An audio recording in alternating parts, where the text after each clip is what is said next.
Great to see you again. In the last video we almost assembled the small tank completely, and now we will talk about the tracks and the paint job. I start with the surface primer from Vallejo. Some use a primer, others don't. I normally use one. My first paint layer is REVELL's Gun Grey. I have not taken the German tank grey because the color is too dark for my further steps. Let's start painting all the small add-ons, such like the ENG, the tools, the rollers, etc. Many use black for the rubber bands and the rollers. I think that black is a little bit too dark. Old rollers or tires are rather anthracite or very dark grey. I go with anthracite.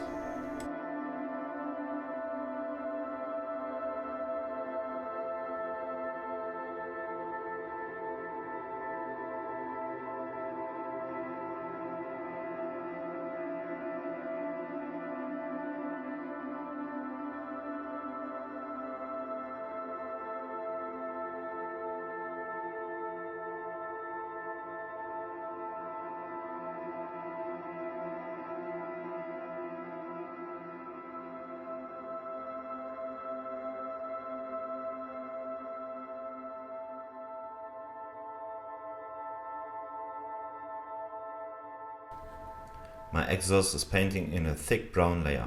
The surface of the exhaust systems changed significantly due to heat and moisture. Later I apply various orange-brown shades to simulate rust. You can also use rust pigments, which work a little bit better.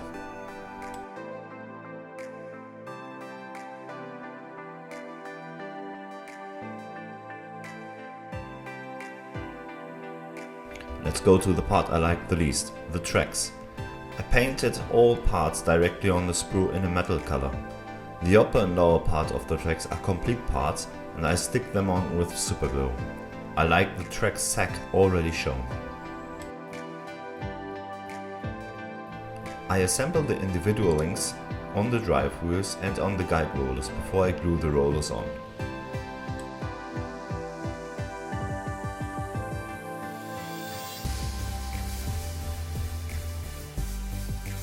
Last but not least, the last track parts were assembled and the whole track is done.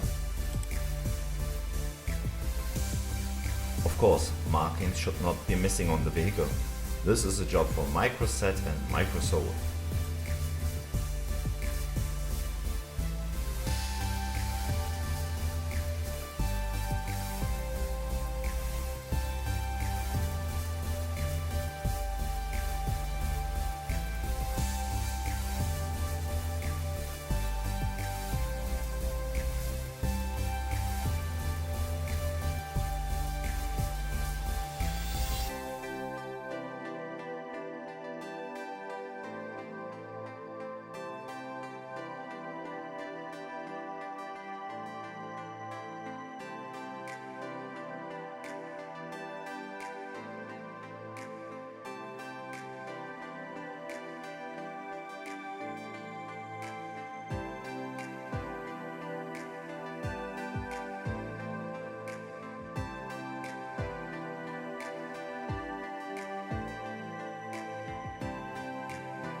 After the decals were applied, I apply a layer of clear varnish to protect my paint job for the next steps. I started with the pin wash with panel line wash from Tamiya, but I wasn't happy with the result. That's why I applied a complete AK wash. Looks bad, but it isn't.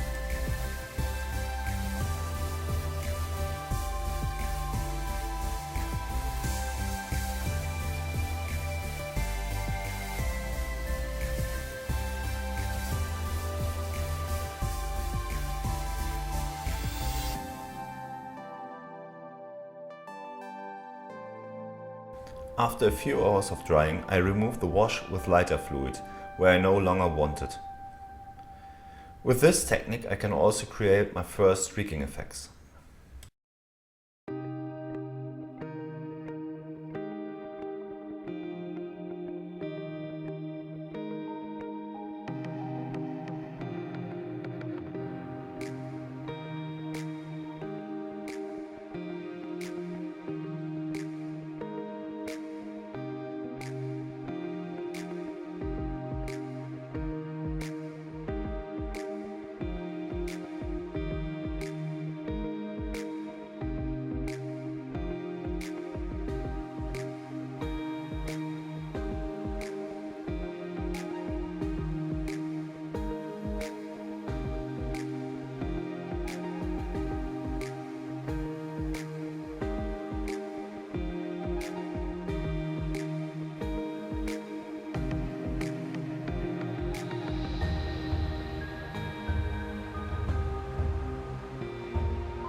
With these differing things I do the weathering.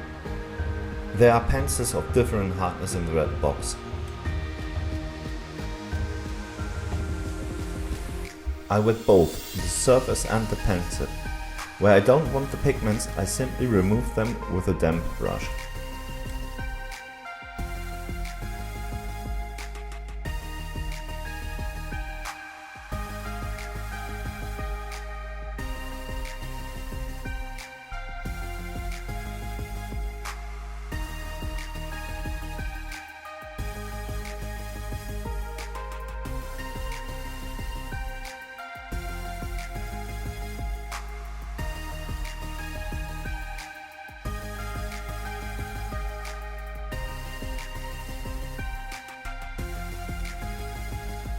Here I use the quick shade, soft and strong tone from Army Painters.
The lower part of the tank is also treated with AK weathering fans.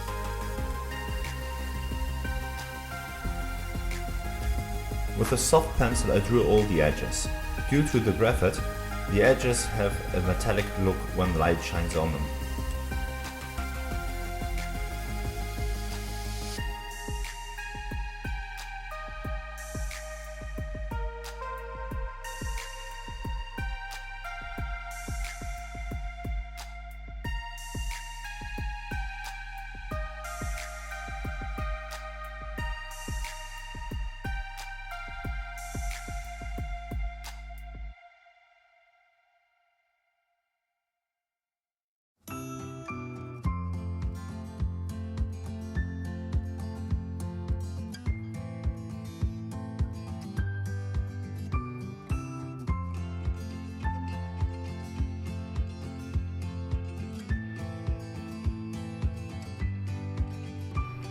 So, in the third part, we do the figures, the base and the lettering for the base.